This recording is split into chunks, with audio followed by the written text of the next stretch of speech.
యేసుక్రీస్తు వారు అప్పగించబడినప్పుడు శిష్యులందరూ పారిపోతారు. యేసుక్రీస్తు వారు అప్పగించబడడం తండ్రి చిత్తం.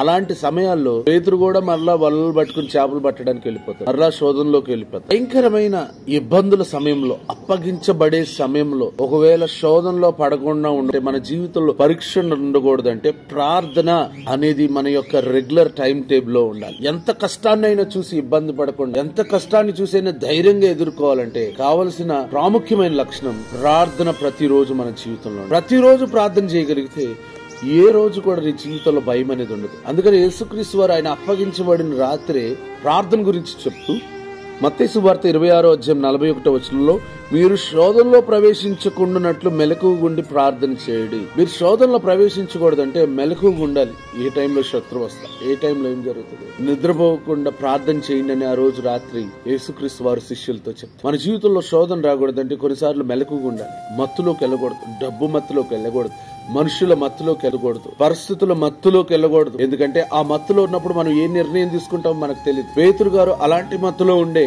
యేసుక్రీస్తు వారు ఎవరో నాకు తెలీదు అని చెప్తాడు. ఏమో నేను చచ్చిపోతానేమో అన్న మత్తులో ఉన్నాడు కాబట్టి అబద్ధం చెప్పేసి మనం మెలకువగా ఉండాలి.